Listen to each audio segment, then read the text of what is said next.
नमस्कार, स्वागत है आपका जनतंत्र टीवी पर और आपके साथ मैं हूं जूही सिंह। और बढ़ते हैं उत्तराखंड की खबरों की ओर। पीएम मोदी थराली, बागेश्वर, धराली, पौड़ी के आपदा प्रभावितों से रूबरू हुए। प्रभावितों ने तबाही की पूरी तस्वीर उनके सामने रखते हुए अपनी परेशानियां साझा की। एयरपोर्ट स्थित राज्य अतिथि गृह में प्रधानमंत्री से संवाद के दौरान कई आपदा प्रभावित महिलाओं की आंखें भर आई, जिससे प्रधानमंत्री भी भावुक हो गए। प्रधानमंत्री ने कहा कि राहत मानकों में शिथिलता बरतते हुए राज्य सरकार के साथ मिलकर हर संभव प्रयास किए जाएंगे। प्रधानमंत्री से सीधे संवाद कर पीड़ितों ने कहा कि प्रधानमंत्री मोदी से मिलकर उन्हें नुकसान की भरपाई और आवश्यक सहायता मिलने की उम्मीद जगी है। प्रधानमंत्री ने सभी पीड़ितों से आमने सामने बातचीत की और उनकी पीड़ा गंभीरता से सुनी। पीएम मोदी ने अपनी कुर्सी पीड़ितों के पास लगाई और हर गांव में आपदा से हुए नुकसान की विस्तृत जानकारी भी ली। पीएम मोदी ने हर एक आपदा प्रभावित की बात को गौर से सुना। पीएम मोदी से बातचीत के बाद आपदा प्रभावित आश्वस्त दिखे।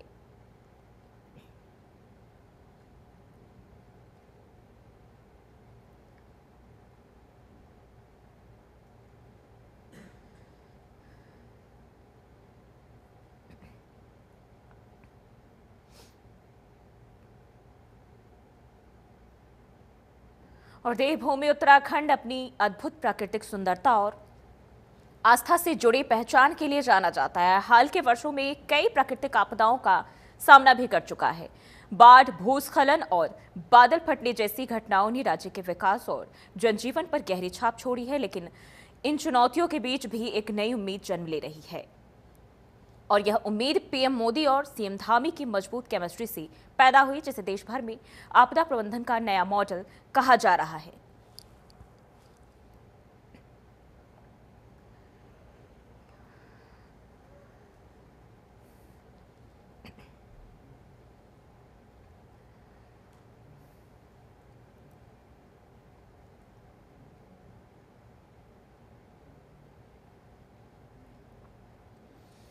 और प्रदेश के पर्वतीय जिलों में एक बार फिर तेज बारिश के आसार हैं। मौसम विज्ञान केंद्र की ओर से जारी पूर्वानुमान के अनुसार देहरादून समेत उत्तरकाशी, चमोली, पौड़ी, बागेश्वर, नैनीताल, चंपावत और पिथौरागढ़ जिले के कुछ इलाकों में भारी से भारी बारिश का येलो अलर्ट जारी किया गया है। अन्य जिलों में भी बिजली चमकने के साथ तेज दौर की बारिश के आसार है। मौसम वैज्ञानिकों का कहना है कि जलवायु परिवर्तन और मौसम के बदले पैटर्न के चलते पर्वतीय इलाकों में तेज दौर की बारिश अभी भी जारी है। हालांकि मैदानी इलाकों में मानसून की रफ्तार में कमी आई है। और आने वाले दिनों की बात करें तो 17 सितंबर तक प्रदेश में हल्की और तेज दौर की बारिश होने की संभावना है।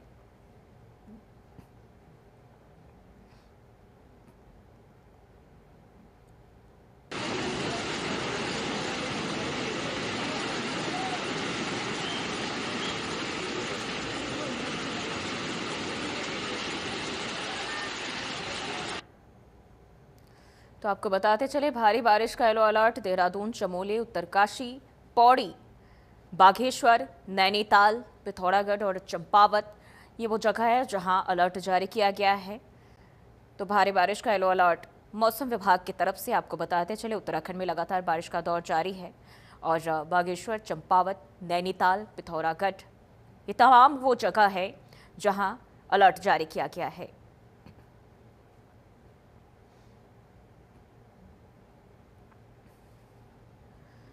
प्रदेश भर में मौसम का कहर जारी है। वहीं अल्मोड़ा में सुबह से ही मौसम का मिजाज बदला हुआ है। लगातार हो रही भारी बारिश से आम जनजीवन प्रभावित हुआ है। मौसम विभाग की चेतावनी के मद्देनजर जिला प्रशासन ने सभी तहसील के आपदा प्रबंधन को अलर्ट मोड पर रखा है और अभी तक जनपद में सभी सड़क मार्ग पर यातायात व्यवस्था सुचारू है और एहतियात के तौर पर सभी संवेदनशील सड़क मार्गों पर जेसीबी मशीन तैनात की गई है।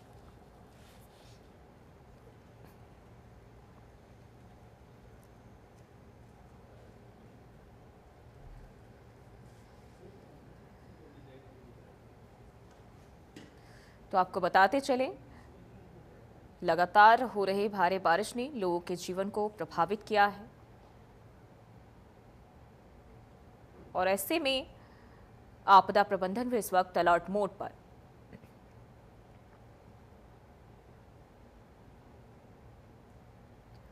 और चमोली के आपदा प्रभावित क्षेत्र थराली के प्रभावितों की मदद के लिए विधानसभा अध्यक्ष रितु खंडूरी ने हाथ बढ़ाते हुए राहत सामग्री भेजने के साथ ही राहत राशि के चेक भी आपदा प्रभावितों के लिए भेजे हैं। विधानसभा अध्यक्ष के निर्देशन में बीजेपी जिलाध्यक्ष, विधायक और बीजेपी गढ़वाल संयोजक की मौजूदगी में बीजेपी कार्यकर्ताओं ने प्रभावित क्षेत्र राहत शिविर आयोजित किया।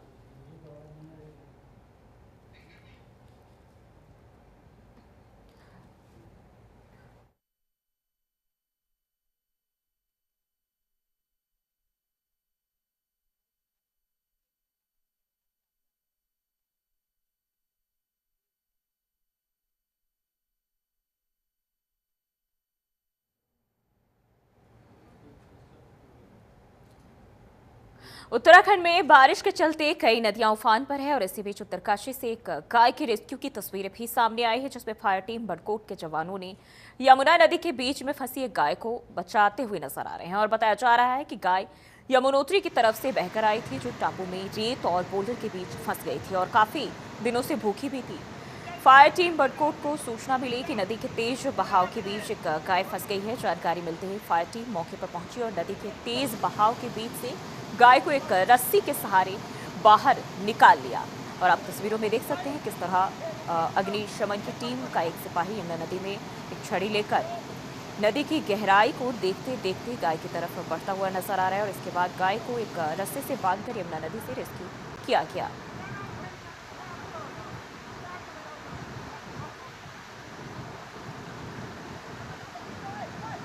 ये जो गाय का जो बच्चा था, ये जमुना जी ने कहीं बहा के लाया होगा। यहाँ पे किसी मतलब नदी के दोनों बीच में सेंटर में पड़ा हुआ था। तो हमारे जो फायर वाले जो भाई लोग हैं, ये इनके अंदर बहुत बहुत दया है। इनकी दया की क्या इतनी हम बातें करें कि उतना कमी कम है। जो इन्होंने इतना मतलब इतना संघर्ष किया, इतना प्रयास किया बच्चे को निकालने के लिए, मतलब बच्चे को निकालने के लिए थोड़ा बहुत हमारा जो ग्रामीण है उनका सहयोग भी लिया है। पर सहयोग पर हम इन्हीं को मानेंगे ज़्यादा, जिन्होंने मतलब गाय के बच्चों को बचाने के लिए इतना प्रयास किया है, भरपूर प्रयास किया है। तो मैं भगवान से आशा करता हूँ, मैं मुनि महाराज से या ये इस देवभूमि से, इस भगवान भोलेनाथ की भूमि से प्रार्थना करता हूँ कि इनकी जो कमाई में दिन रात चौकी, इनके बच्चे स्वस्थ और कुशल मंगल मैं कामना करता हूँ। जय हिंद, जय भारत, जय उत्तराखंड। यमुनोत्री हाईवे जंगल चट्टी और बनास के पास सड़क सुचारू नहीं होने से गीठ पट्टी के खरसाली गांव के लिए खच्चरों के माध्यम से रसद और गैस सिलेंडर भेजी गई है। साथ ही एनएच विभाग की ओर बनास के समीप नेशनल हाईवे पर पड़े बोल्डरों को तोड़ने के लिए पोकलेन और कंप्रेशर मशीन पहुंचाई जा रही है। 19 दिनों से बंद पड़े यमुनोत्री हाईवे यमुनोत्री धाम के आसपास के दर्जनों गांवों की परेशानी कम होने का नाम नहीं ले रही है और एनएच के ई ने कहा कि बनास के पास बड़ी बड़ी चट्टानें होने के कारण दिक्कतों का सामना करना पड़ रहा है, लेकिन पोकलेन और कंप्रेशर की मदद से चट्टान तोड़ने के लिए कार्य जारी है और आज शाम तक हाईवे पर आवाजाही सुचारू करने का प्रयास किया जा रहा है।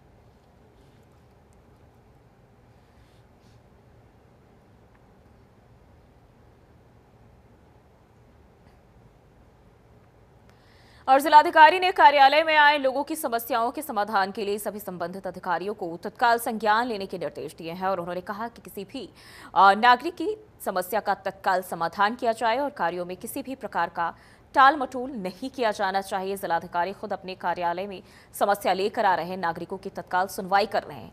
भटवाड़ी तहसील के ग्राम हेना से व्यक्ति के द्वारा वृद्धावस्था पेंशन के संबंध में समस्या पर जिलाधिकारी ने तत्काल संज्ञान लेते हुए समाज कल्याण अधिकारी को आवश्यक कार्रवाई के निर्देश दिए और इसके अतिरिक्त जिलाधिकारी के द्वारा कई शिकायतों का मौके पर निस्तारण भी किया गया और कुछ शिकायतों का संबंधित अधिकारियों को अवलोकन कर रिपोर्ट पेश करने के निर्देश दिए गए।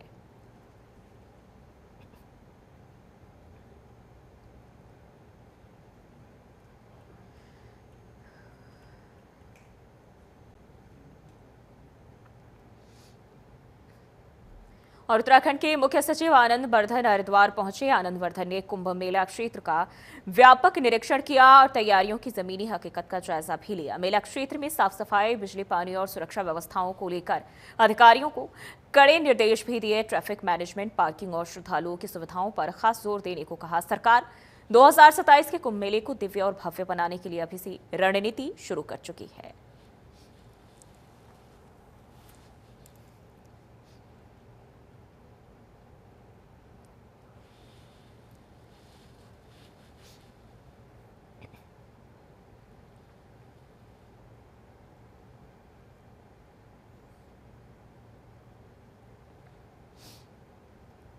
प्रदेश में लागू हुई नई योग नीति के तहत योग और वेलनेस सेंटरों का नियमितीकरण किया जाएगा और इसके लिए हरिद्वार में जिला आयुर्वेद और यूनानी विभाग ने कवायद शुरू कर दी है। विभाग जिले भर में चल रहे योग केंद्र और वेलनेस सेंटरों के संचालकों से संपर्क साधकर उन्हें योग नीति के बारे में बता रहा है। जल्द सभी योग केंद्रों को सरकार के पोर्टल पर रजिस्टर्ड किया जाएगा और उसके बाद ये सभी सेंटर नियम कायदों के दायरे में आ जाएंगे। और अभी तक योग सेंटर चलाने के लिए कोई रेगुलेशन लागू नहीं होने के कारण अनियोजित ढंग से सभी योगा सेंटर चल रहे हैं और सरकार का उद्देश्य उत्तराखंड को योग और वेलनेस का हब बनाने और इस क्षेत्र में नए रोजगार के मौके पैदा करना है।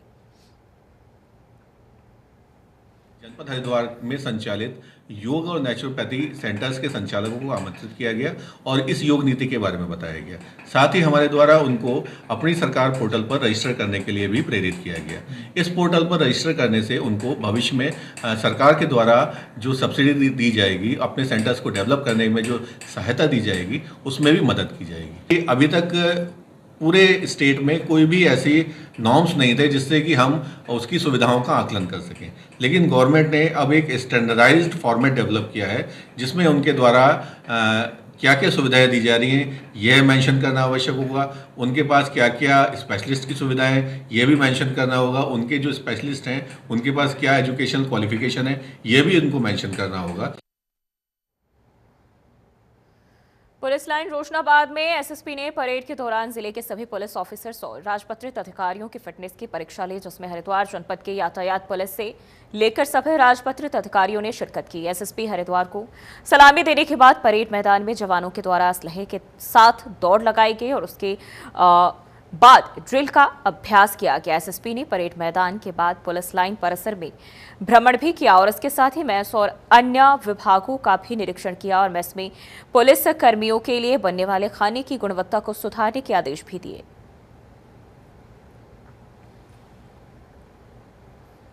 परिवहन विभाग ने आमजन से अपील की है कि वाहन और वातावरण स्वच्छ और सुरक्षित बनाए रखने के लिए सभी चालक अपने वाहनों में डस्टबिन अवश्य रखें और यातायात नियमों का पालन करें।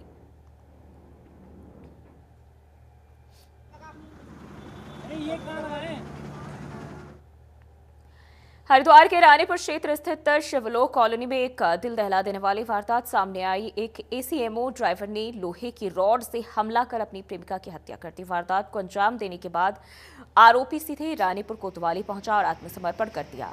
जानकारी के अनुसार महिला की मौके पर ही मौत हो गई। पुलिस ने त्वरित कार्रवाई करते हुए हत्या में इस्तेमाल हथियार को बरामद कर आरोपी को हिरासत में ले लिया है। बताया जा रहा है कि मृतका और आरोपी की 8 साल की एक बेटी भी है। घटना के बाद इलाके में दहशत और सनसनी फैल गई है। पुलिस आरोपी से गहन पूछताछ कर रही है।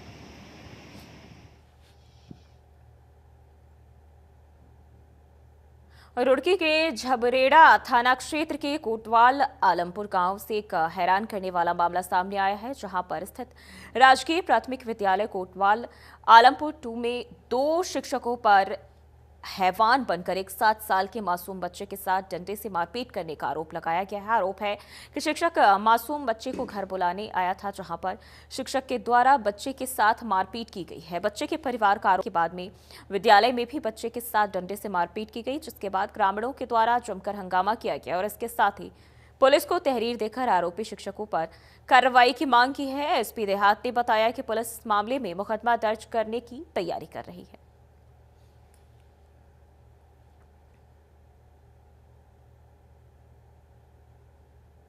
जी, गांव तो हो कोटवाल आलमपुर। अच्छा। बच्चा पढ़ता था स्कूल में, नंबर 2 स्कूल हो। अच्छा। और जी बच्चे को पहले तो बुलाना आए थे, तो बच्चा चला गया था, छोड़ ही आए थे। फिर इसकी मारपीट करी, डंडे तभी मारा ऐसो जी, इसके पैर मुंह पर जूता रखो, चीखना पड़ो जब मारा। फिर जी हमने शिकायत करी इसकी, उन्होंने फोन फान नहीं उठाए। टर्नो मास्टर ना नंबर नहीं दे रहे थे उसके, दूसरा मास्टर बोल रहा था। 2 मास्टर थे ना, एक तो बुलाता फिरता घर घर, उन्होंने तो हाथ पकड़े, वो जो दूसरा मास्टर था उन्होंने मारपीट करी। अच्छा। 2 मास्टर थे। प्रकरण आप बता रहे हैं थाना झबेड़ा क्षेत्र का है।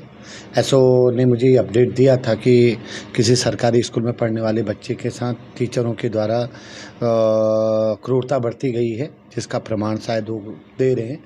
तो मैंने एसओ से उसमें नियमानुसार कार्रवाई करने को बोला है। तो वो जैसे थाने में आते हैं उसके हिसाब जो यथोचित उसमें सेक्शन बनेगी, जो कार्रवाई बनेगी वो हम करेंगे। अब देखिए वही है कि वो होमवर्क नहीं कराया, कोई शरारत कर रहा था, ऐसा परिजनों का मानना है कि टीचर ने बिना कुछ समझे बहुत ज़्यादा बच्चे के साथ मारपीट करी है। तो पुलिस के संज्ञान में चीज़ें हैं तो हम लीगली उसमें आगे बढ़ेंगे। रुड़की के रामनगर स्थित रामलीला ग्राउंड में इंटरलॉकिंग टाइल्स से सड़क निर्माण कार्य तेजी से चल रहा है। विधायक ने कहा कि फीता काटना और उद्घाटन हमारा लक्ष्य नहीं है, हमारा लक्ष्य काम करना है। और आज तक उन्होंने रुड़की क्षेत्र में भारी संख्या में विकास कार्य करवाए हैं। वहीं अब रामलीला शुरू होने से पहले टाइल्स लगवा दी जाए, क्योंकि पहले इस मैदान में बारिश होने के बाद काफी कीचड़ हो जाती थी और अब इस कार्य के बाद लोगों को काफी आराम मिल सकेगा। वहीं रुड़की नगर निगम के मेयर और विधायक के बीच चल रहे तानातानी को लेकर भी विधायक ने कहा कि हमारे बीच कोई तालमेल की कमी नहीं है। जो मेयर का अपने निगम क्षेत्र का काम है वो उस काम को करे।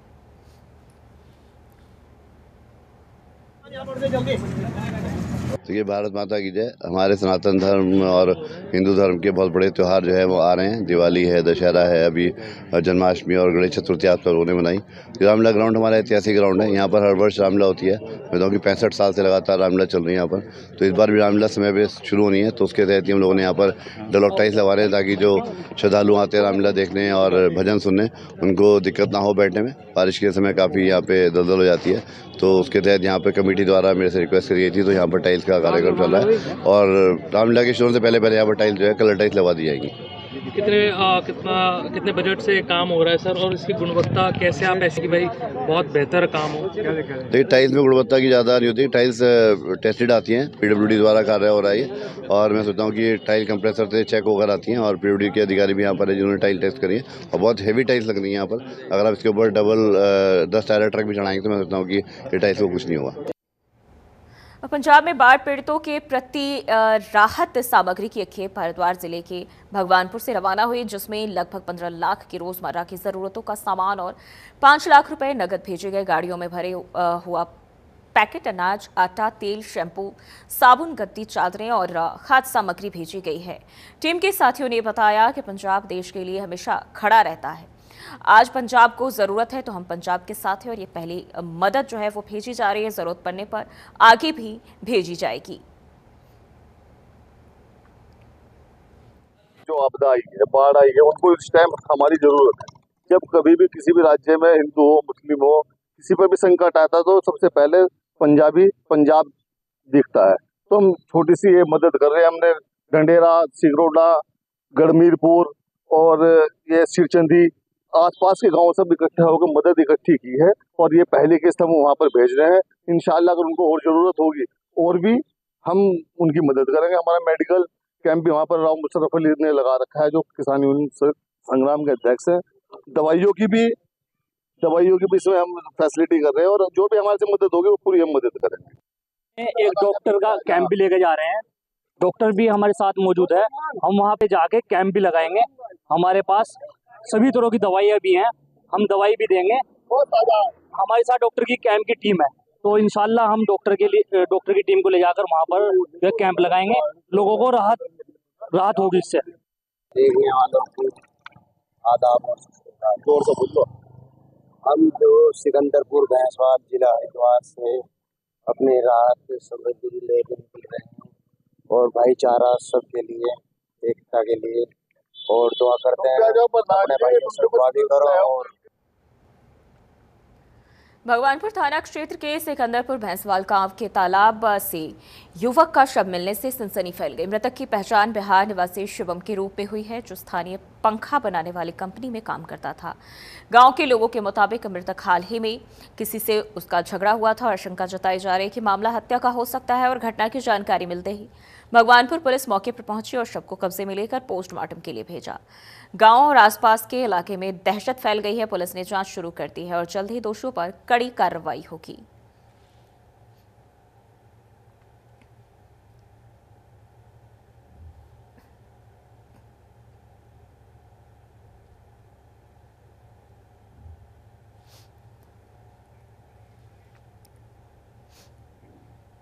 और फिलहाल के लिए इस बुलेटिन में बस इतना ही। देश और दुनिया की तमाम खबरों के लिए बने रहिए हमारे साथ।